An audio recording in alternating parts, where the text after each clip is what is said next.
Boa tarde. Hoje estamos na Grande Eloy Mendes, conversando com o professor, psicólogo, professor universitário, mestre em educação, Plínio Porto. E vamos estar pensando um pouquinho com vocês, dando continuidade na fala da nossa semana. Senhor Plínio? Boa tarde a todos. Para mim é um privilégio estar aqui entre vocês, né?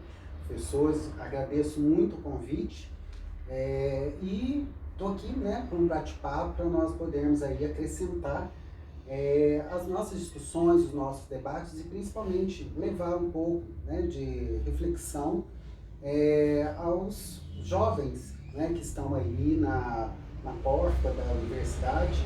Então eu gostaria de pensar um pouco, de refletir um pouco sobre a importância em haver um projeto de vida, né? Porque a partir do momento que nós fazemos uma decisão, tomamos uma decisão, e esses jovens, esses adolescentes que estão à porta da universidade, é muito importante que a escolha ela seja de uma forma mais assertiva, né? De uma forma mais consciente.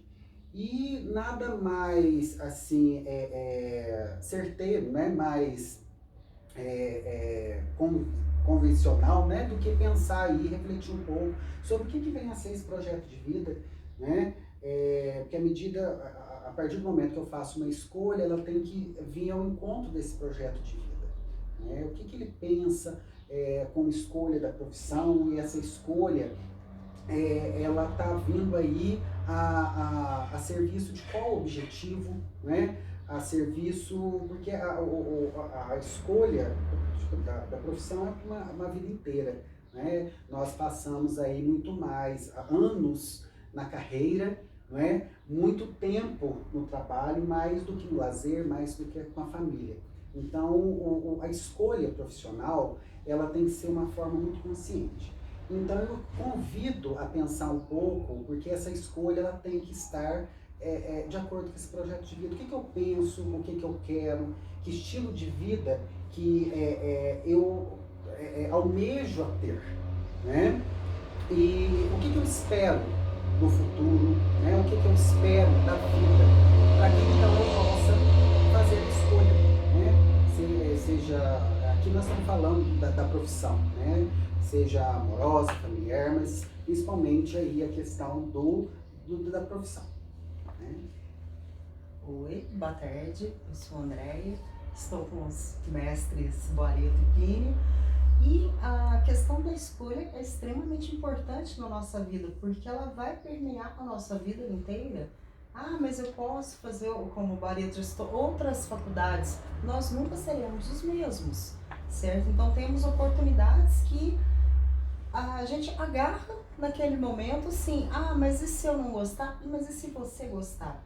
Muitas vezes nós entramos numa determinada área, numa determinada numa determinada faculdade, acreditando, nossa, eu vou ser apaixonada, é isso que eu quero. E quando você começa a ter as aulas, não é bem aquilo que você esperava, certo? Ou, ao contrário, você às vezes entra, mas não sei se eu vou gostar, e se apaixona. Então é uma questão de encontrar a sua vocação, aquilo que você é apaixonado sim, e aliar as duas coisas. Tanto o plano de vida, certo? O seu projeto de vida, quanto aquilo que você gosta. E continuar sempre estudando, a formação continuada. Eu sempre analiso dessa forma que a adolescência é um período onde a ansiedade predomina. Uhum. Na verdade, todos que estão aqui nessa sala somos ansiosos, inseguros. A nossa maturidade acadêmica muitas vezes nos define e muitas vezes deixa nicho do pensar. Então, é muito bom vocês entenderem que essa ansiedade que vocês têm continuará dentro da universidade e pós a universidade. Então, cuidar bem do corpo, uma boa alimentação, eu acho que todos falam isso diariamente, mas nós temos um probleminha, muitas vezes a gente escuta, mas não ouve. talvez aí, né, Plínio, seja a grande dificuldade hoje, o grande desafio da mocidade de hoje, dos adolescentes, dos adultos e da terceira idade, não pode falar mais velhos, né? Talvez seja essa necessidade de ouvir. Platão, ele diz que os lábios da sabedoria só se abrem os ouvidos do entendimento. Eu concordo muito com ele. Então, você pontuou muito bem, né, professores, a questão aí de ter a habilidade, né? A escolha profissional, ela passa muito, principalmente por esse campo da habilidade, da descoberta da habilidade, não é? Porque a aptidão, ela é diferente de habilidade. Então, de repente, eu tenho uma queda por um hábito, né? Vamos supor, eu gosto de mexer muito com o ser humano, né? Mas, de repente, você não tem a habilidade, né, que exige para que venha, então, a contemplar, né, a escolha de certas profissões nesse sentido. Então, eu sempre, quando eu converso com eles a respeito da orientação vocacional, então eu sempre faço esse paralelo, essa comparação, né, de pensar, primeira coisa, a escolha profissional é o autoconhecimento. Quer dizer, eu tenho que me conhecer, então eu tenho que fazer perguntas da existência. Quem eu sou, né, o que quero, quais são os meus defeitos, quais são as minhas qualidades, quais são os meus pontos positivos, quais são os meus pontos negativos, né? Depois, dentro dessas qualidades e defeitos, eu vou verificar as minhas habilidades, né? Aquilo que eu sei fazer, e aquilo que eu gosto de fazer, aquilo que eu não faria de jeito nenhum, né? Então é muito importante de ter isso tudo mapeado para poder fazer escolha profissional. Porque de repente o jovem, o adolescente está aí diante de várias profissões, né? Às vezes profissões até contrárias, está na área da biologia, ou está na área da economia, enfim. Então para ele fazer descartar, então ele tem que se perguntar, né? Eu tenho essa habilidade, eu quero medicina, né? Vamos exemplificar para tornar mais prático. Eu quero a medicina, ok, né? Mas às vezes você se vê na profissão por conta do status, por conta do conforto, por conta de N motivo, mas você tem que verificar se você está se vendo ali ou se você tem a habilidade realmente para aquilo, né? Às vezes está lá, eu quero assistência social, quero mexer com o humano, mas de repente não tem habilidade, porque mexer com assistente social não é só fazer caridade, assistencialismo, né? Ele vai ter que enfrentar algumas situações, no caso de, por exemplo, de famílias, né, que vai ter que fazer uma retira, né, criança, ou fazer vamos que é direito, ele vai saber o termo específico para isso, né? Vai ter que mudar aquela criança de família, enfim, vai ter que enfrentar o juiz. E às vezes a pessoa treme nas bases, né, de enfrentar um júri. Então, eu não sei se está ficando claro, mas eu acho que é esse caminho que o adolescente tem que fazer. O autoconhecimento e depois a questão aí de sondar as habilidades. E por fim, o projeto de vida, né? Quer dizer, essa profissão aqui, ela tem, eu tenho que trabalhar X horas, não é? Não, mas eu tenho que trabalhar finais de semana, no caso da medicina, vamos supor, mas será que eu quero isso para mim? Então é nesse sentido que eu falo, as habilidades, não é? O autoconhecimento e esse projeto de vida. E você falou uma coisa muito importante também, que é uma forma deles poderem fazer essa escolha profissional, que é fazer a verificação do currículo, né? Então, quer um curso? Vamos sondar o currículo, ou seja, as matérias que tem, as disciplinas. De repente, eu estou num curso, eu quero fazer um curso que tem uma vasta, cheio de disciplinas, que é da matemática, né? Então, eu não tenho habilidade para matemática, então não vou nessa profissão, né? Sondar a possibilidade, essas disciplinas, o que essa carreira promete, não uma questão financeira somente, porque, igual você pontuou também, a profissão ela está principalmente a serviço da realização pessoal, né? E então fazer essas questões, sondar as disciplinas, essas disciplinas ela puxa mais para matemática, ou para matemática eu não gosto, então não vou fazer essa profissão. Ah, essa profissão ela puxa mais para biologia, opa, beleza, eu gosto da biologia, né? Então é tentar sondar onde que tem essa faculdade,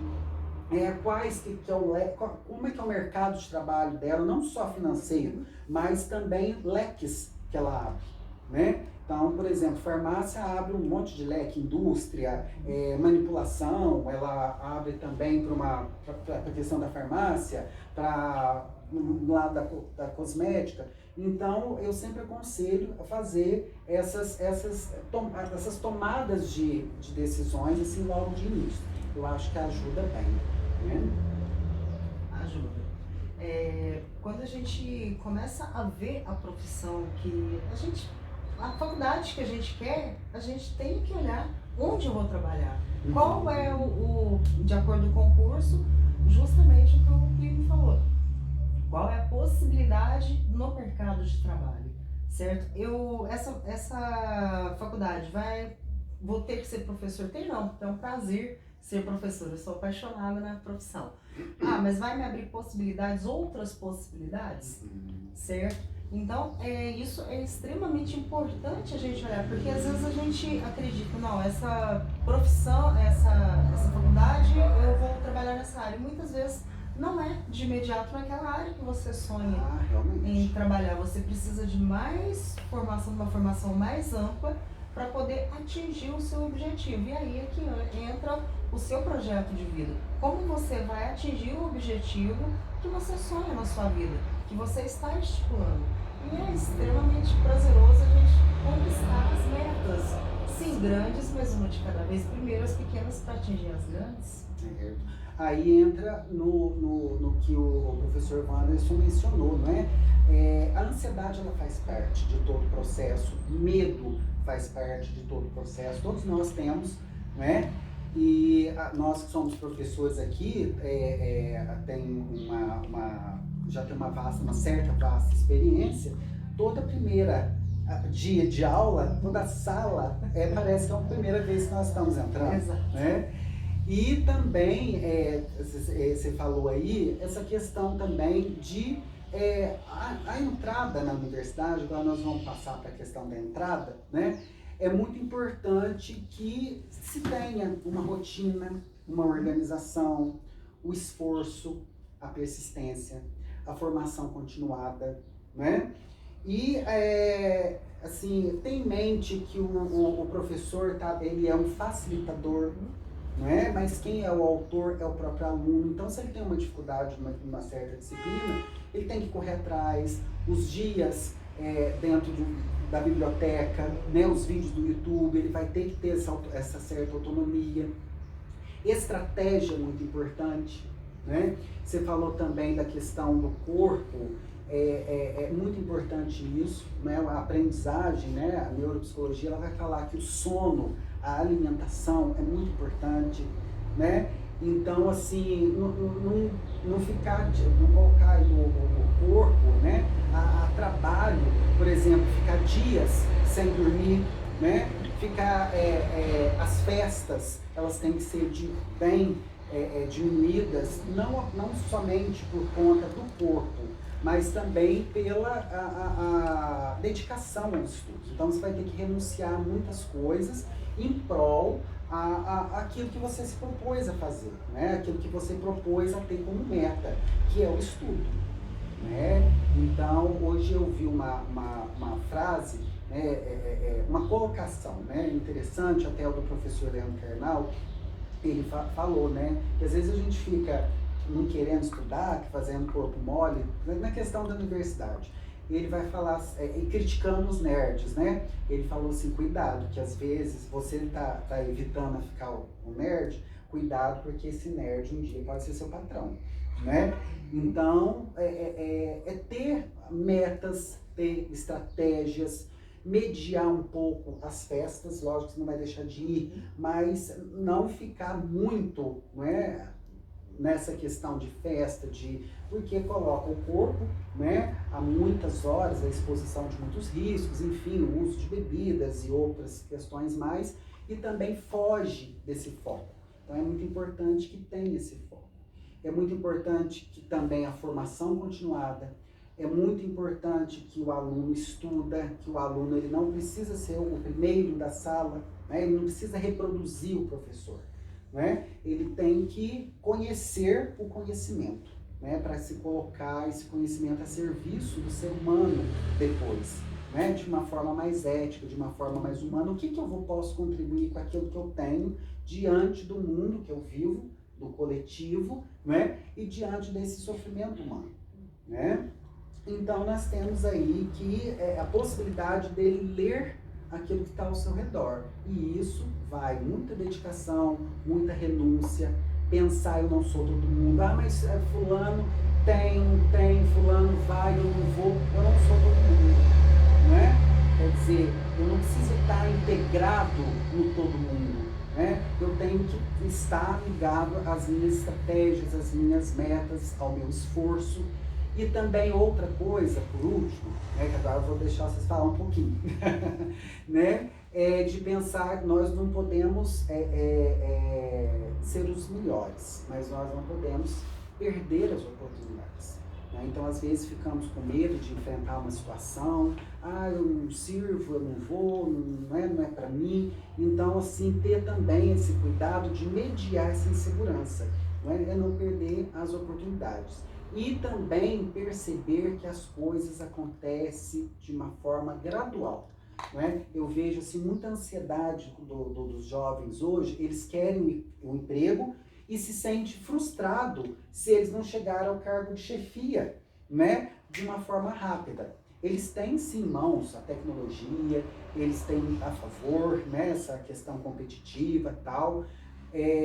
Um pouco do emocional ainda tem que trabalhar, a empatia, a resiliência, né, o escutar, o esperar, né?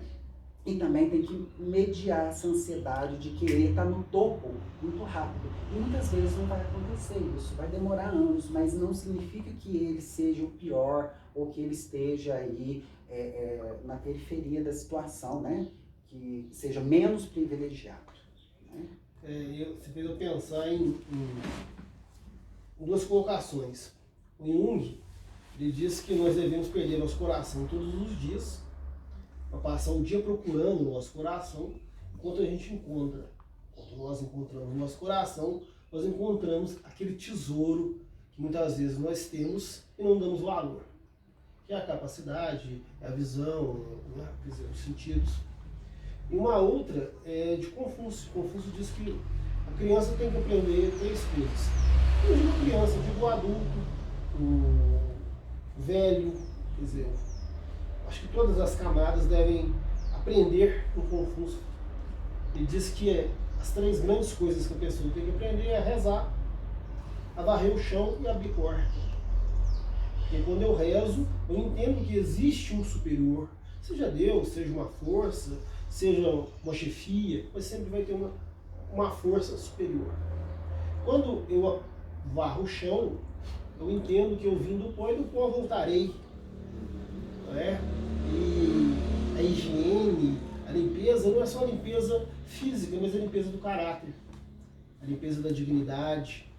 São valores que a universidade não ensina. Ou você tem ou você não tem. E o terceiro, talvez seja o mais difícil, que eu abrir a porta, é o estar aberto ao novo, aprender a receber.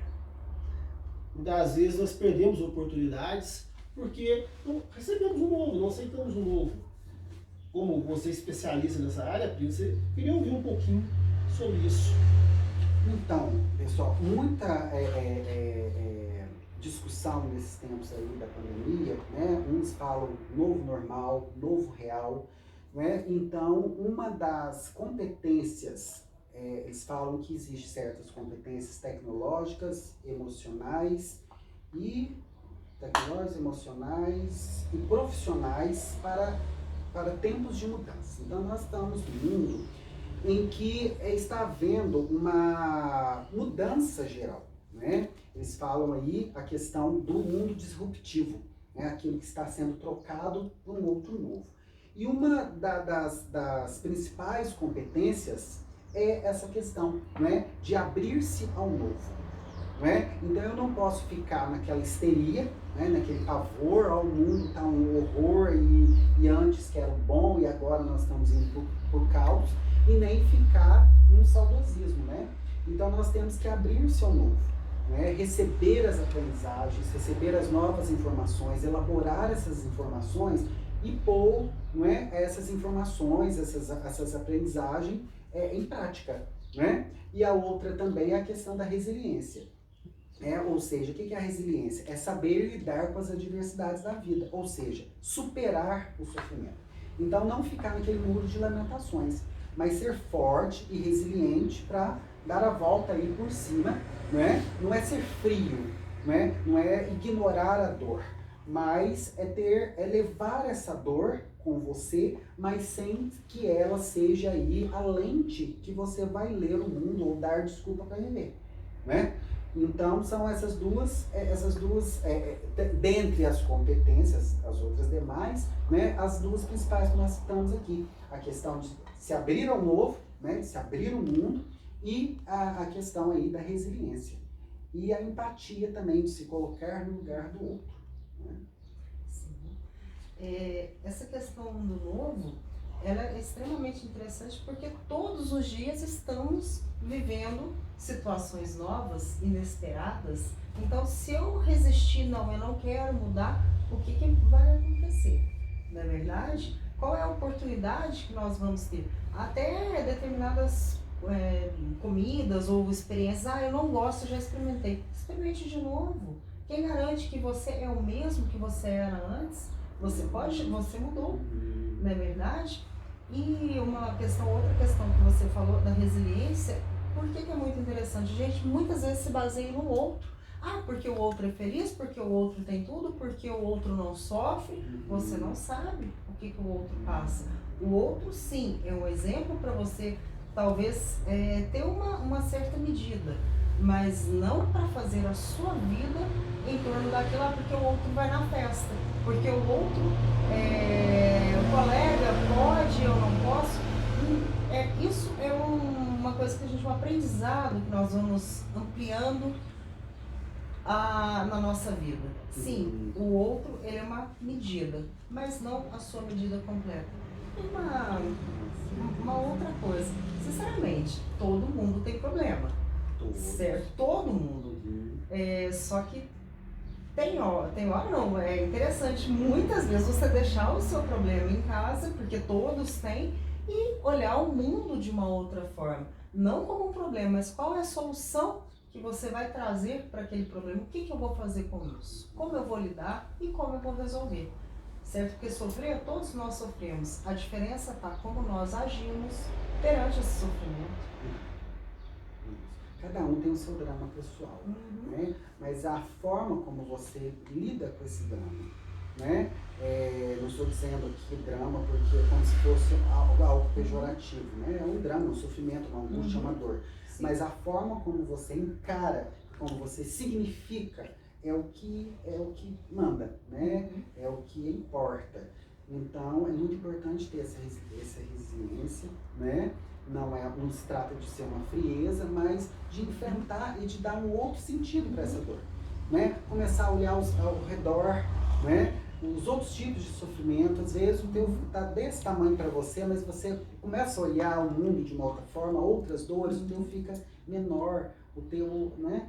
E também uma outra situação que é muito importante mencionar, é que os adolescentes ficam muito preocupados em estar no padrão, né? E eu vejo um sofrimento muito grande com isso, de estar no padrão da moda, né? Do corpo, da estética. Hoje é muito o ter, né?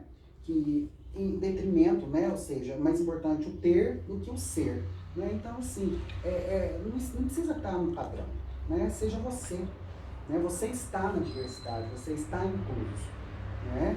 E às vezes o sofrimento está muito aí, né? Na questão do consumismo, do materialismo, né? Que geralmente sempre o material promete uma felicidade, né? Eu preciso ter para eu ser feliz, né? A gente fica olhando do outro, né? Eu tenho que ter o nariz assim, eu tenho que ter o cabelo liso, eu tenho que estar com um corpo mais musculoso, né? E também vale para as meninas, né? O tamanho do seio, o formato do corpo, isso causa muito sofrimento. Então, não preocupem em estar nos padrões, né? Quer dizer, seja você, aceite quem você é, que isso também diminui muito sofrimento. Eu vejo os jovens sofrendo muito com essa questão. Eu conheci um primo há 11 anos atrás, quando eu vim trabalhar a primeira vez aqui em Luiz Mendes, cidade que tem um carinho muito grande. E o primo estava dando uma palestra. Na primeira escola, eu fui trabalhar no estado, né? Eu dava aula na escola particular, eu vim trabalhar no estado. E foi o primeiro contato com o primo. Falei, mas esse cara é bom, ele deu uma palestra pra gente na época sobre limites. Daí pra cá, a nossa amizade veio sendo construída, solidificada, e eu tive a honra de trabalhar numa escola aqui em Luiz Mendes que me ensinou muito, que é a Escola São Luís Gonzaga. Trabalhei também no Targino Nogueira, na época da Dona Regina, muito feliz, o primo foi meu chefe, o primo também trabalha na supervisão escolar. E quando eu fiz o convite, primo, eu queria esse diferencial. Eu queria um profissional que, além de estar dentro da universidade, tanto da federal como da particular igual eu primo, que conhecesse essa realidade também da escola pública e que tivesse uma mente aberta. Por isso esse convite foi feito. Então, o primo para mim hoje, uma das mentes mais brilhantes na área da educação. E para me fechar já a minha fala, quanto ao tempo, eu gosto muito de uma passagem do Pequeno Príncipe. Quando o Pequeno Príncipe desce na terra, ele vira para a árvore e fala: árvore, cadê os homens? E a árvore responde para ele: não sei. O homem não tem raiz, ele vai e vem. Ou seja, nós não temos uma regra. Nós não sabemos o caminho. Temos algumas certezas. Uma delas é que a sabedoria e a justiça é Deus. Então, se eu tiver que me inspirar, eu vou me inspirar na divindade, em sabedoria e justiça. Isso eu tenho com certeza. E o Areto. Mas não quer dizer que a Andréia tem, que o Primo tem. Espero que os nossos aulões, esse canal nasceu dos nossos aulões, eu e o professor André, a gente faz um trabalho lá na escola, e os alunos gostam bastante. Então veio a vontade de estar falando. Então, os alunos trazendo profissionais diferenciados na área, nas diversas áreas que nós vamos abordar no canal. André. Olha, foi um prazer te conhecer, Primo. Eu não te conheci ainda, só tinha ouvido falar. Pessoa fantástica, realmente mestre, inteligentíssimo. Gostaria de poder ter mais contato. E é para realmente dar continuidade no pensar sobre o mundo, sobre os assuntos, sobre a vida. Eu gostaria de fechar minha fala, como eu falei tanto do próximo, né? Normal, é claro. Mas o Sartre, Jean-Paul Sartre dizia: o nosso inferno são os outros. Pessoal, eu gostaria muito de agradecer vocês pelo convite, né? A quem está assistindo também. Espero que de uma forma eu tenha levado alguma reflexão para vocês, né? Espero que eu não tenha filosofado demais da conta, mas que eu tenha sido claro para levar aí para vocês alguma palavra, né? De reflexão, de autoconhecimento, de uma criticidade. E quero parabenizar vocês também por essa iniciativa, entendeu? De abrir esse canal para debater questões que são referentes à própria adolescência, ao próprio processo, não só deles, mas daquilo também que circunda eles, né? O mundo, com as dificuldades, com os tropeços, com as alegrias, com as tristezas que oferece para nós vir problematizar temas aqui. Eu fico muito satisfeito com o convite, muito honrado, quero agradecer essa oportunidade, espero que eu possa contribuir mais vezes, né? E deixar meu abraço aí para todos que estão nos assistindo e vocês também. Obrigada. Obrigado.